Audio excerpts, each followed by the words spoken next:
आपण पाहत आहात नाशिक खबर न्यूज, जनतेचे हक्काचे व्यासपीठ। नाशिक महापालिकेतील कथित बेहिशोबी मालमत्तेचा मुद्दा आता चांगलाच गाजू लागला। मालमत्तेवर प्रश्नचिन्ह, मुकेश शहाणेंची चौकशीची मागणी। प्रभाग क्रमांक 29 चे नगरसेवक तथा स्थायी समिती सदस्य मुकेश शहाणे यांनी महापालिका आयुक्त मनीषा खत्री यांच्याकडे तक्रार अर्ज देत पाणी पुरवठा विभागातील कनिष्ठ अभियंता किरण पुंडलिक लोणे यांच्या कथित मालमत्ता आणि आर्थिक व्यवहारांची सखोल चौकशी करण्याची मागणी केली आहे।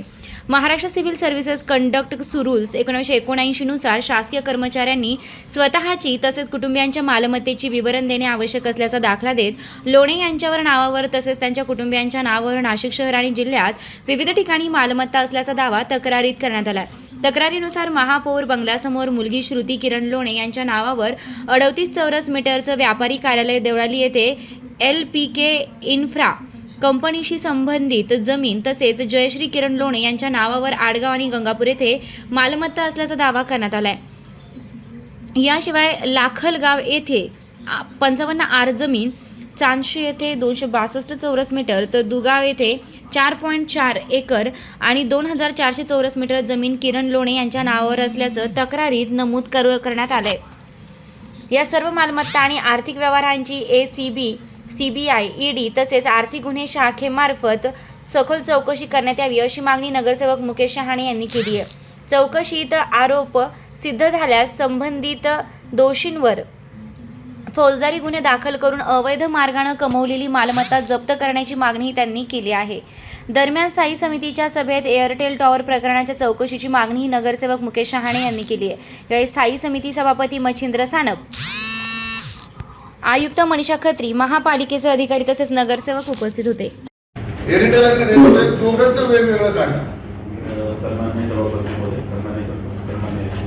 आपण OFCला परवानगी दिलेली नाही। कोणाला? OFCला एअरटेलला परवानगी कशी दिलेली आणि एअरटेलला दिली, त्यांच्याकडून आपण 7.5 कोटी रुपये भरून घेतले।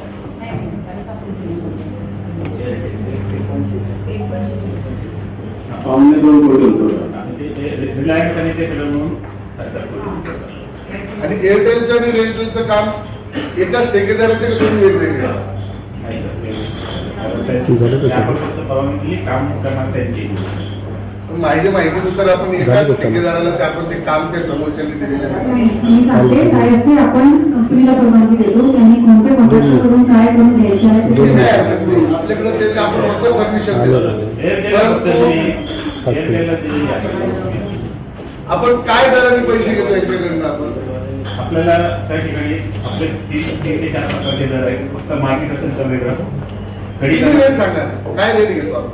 माहिती 2 मिनिटात सांगतो। त्याचे 350 रुपये फक्त मार्केटला आहे आणि जर तोच आता डांबरीकरणावरचा असेल किंवा कॉम्प्युटरचा असेल तो 8,500 पर्यंत असे वेगवेगळे 8,500 कॉम्प्युटरला आहे। 6,000 तुमच्याकडे एखादी पावती आहे का त्यांनी 8,500 ने आपल्याला पैसे भरले त्याचे? एअरटेलची पावती आहे आपल्याकडे।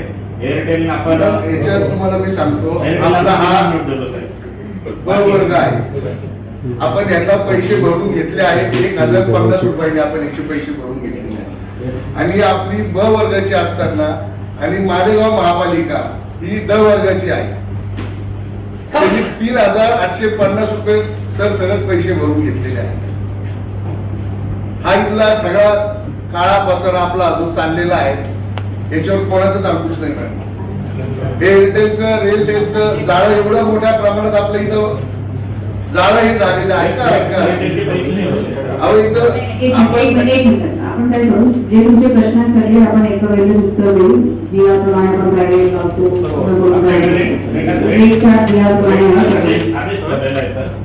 कुठल्या प्रकारच्या मटेरियल आदेश हा आपल्या शासनाचा पूर्ण एकच असेल ना, प्रत्येक महापालिकेला वेगळा असतो आपला तो बरोबर आपण रेट काढलेला असतो। आपल्याला त्या ठिकाणी वीट मेन्शन केली होती यामध्ये की वीट किती असली पाहिजे त्याच्या अनालिसिस मात्र आपण करतो आणि त्याला मंजुरी देतो। बघा, ह्या कंपनीने जे काम घेतलेलं आहे त्यांनीच मालेगावला पण घेतलेलं आहे, त्यांनीच पुण्यात घेतलेले, त्यांनीच नागपूरला घेतलेले, लक्षात घ्या। सगळीकडे नियम सारखे आहेत, तो ड वर्ग आहे। कोणाची मेहरबानी, आपण यांना जर कमी दराने पैसे भरून घेतो, माझ्याकडे पुरावे आहे। हे बघा, हे तुम्ही जर दिलेले मला मी वारंवार तुमच्याकडे मागितले पण तुम्ही मला वर कोणी दिलेल्या नाही। पण एअरटेलला आपण किती किलोमीटर खोदायची परमिशन दिली आपण? ते मी तुम्हाला बघून देऊ शकतो. माझ्याकडे त्याचे डिटेल्स आहेत, मी तुम्हाला काढून देईन. त्याची अमाऊंट पण काढून देईन आणि रेट पण काढून देईन. एअरटेल असो कुठलाही असो युटिलिटीचा आम्ही ऑलरेडी त्याचा हिशोब काढला आहे मागच्या आठवड्यात. तुम्हाला पाहिजे तर पुढची स्टँडिंग पत्र देऊन बरेच दिवस झाले मॅडम. मला बोलतो तर ते जे काही माहिती पाहिजे सगळी माहिती कोणाला आपण किती परमिशन दिली, किती मीटर कसा काय कामाची परमिशन दिली, किती पैसे भरून घेतले, नंतर त्याने जर ड्राफ्ट केला असेल त्याच्यासाठी ते ऑडिट केलं पाहिजे. तुम्हाला जर कोणी आढळलं फ्रॉडवर ड्राफ्ट केला आम्हाला सांगा आणि आम्ही आमच्या पत्रात मॅडम आम्ही पत्रात मेन्शन केलेले आहे जीपीएस ट्रॅकर त्याला तुम्ही त्या याच्यात नोंद केलेली आहे. पण तुम्ही त्यांची जेवढं जीपीएस ट्रॅक मोजून घेतलेले त्याला तुम्ही एक आपण जसं काम झाल्याचा दाखला पूर्ण झाल्याचा दाखला देतो तसा दाखला दिलाय का तुम्ही?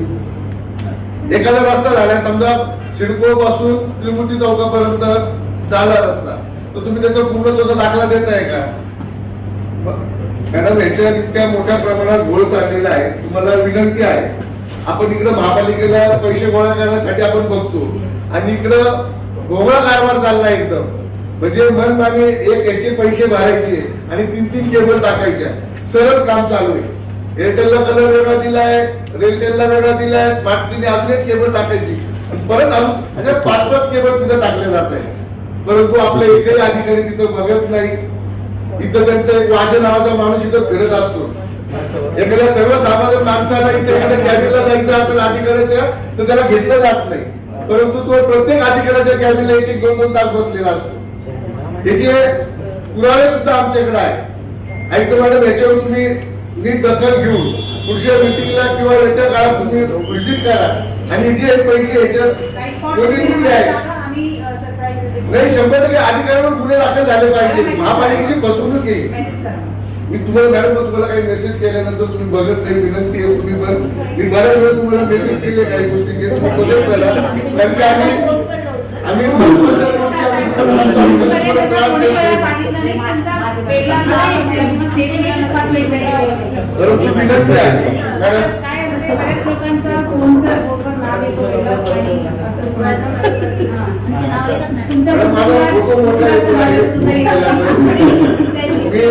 दिसायला ठळक दिसायला आहे माझं फोटो ठळक येतो.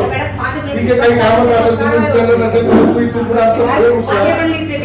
दुसरा विषय या अधिकारी ज्या ह्याच्यात परमिशन दिली असतील त्याच्यावर निश्चित गुन्हे दाखल करा. नाही तर मी कोर्टातून गुन्हे दाखल करा. कारण की आमचे एक छोटं काम सांगितलं तर होत नाही आणि इकडे तुम्हाला पैसे ही छोटी मोठी रेट आहे ना. आम्हाला छोटं 50,000चं काम सांगितलं तर कुठे गेलं पाटील साहेब मॅडमला बोलतो अरे काय चाललंय इकडं तुम्ही इकडं चोऱ्या माऱ्या करायच्या आणि इकडे आम्ही कामं सांगितले त्याचे ते करायचे नाही तर पुढे तरी चुकीचं आहे. मॅडम पुढच्या याच्यात एकदम आग्रह ते राहील. जर केंद्र शासनाकडून आली तर आपण ते करू. तोपर्यंत आम्ही शासनाकडून देतो. तर त्या याच्यावर आणि माननीय सीएम साहेबांची परमिशन घेऊन शिखर समितीमध्ये जेव्हा शिखर समिती तेव्हा हे टाकता येईल आपल्याला. मग त्यांची परमिशन घेऊन आपण एक मीटिंगमध्ये याला त्यांनी आम्हाला प्रमा दिली आहे आणि त्या प्रमाच्या निमित्ताने आज आपण तिथे वर्क करण्यासाठी सुरुवात केली.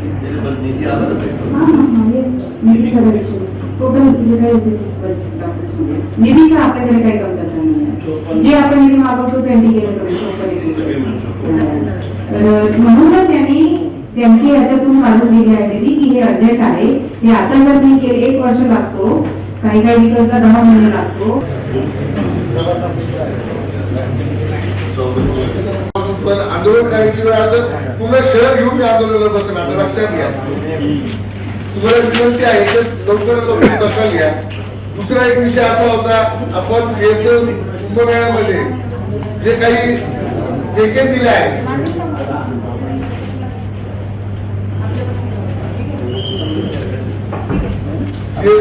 कुंभमेळ्यामध्ये आपण बाहेरच्या ठेकेदारांना कामं दिलेले आहेत. आपल्या सगळे बाहेर मी नाव वाचतो मॅडम. मी सगळे माझ्याकडे पुरावे विषय आहे. मी काय बाहेरचा एखादा नेता बोलतोय आणि तसं नाही. मी इथला स्थानिक आहे. इथलं स्थानिक कोणी बाहेरचं कोणी मला माहिती आहे. इथल्या प्रत्येक ठेकेदाराला मी ओळखतो आमचं इथं माझे आयुष्य ठेकेदारीतच गेल्यानंतर मी नगरसेवक झालेला आहे. जीएसला कुंभमेळ्यात आपल्या डायरेक्ट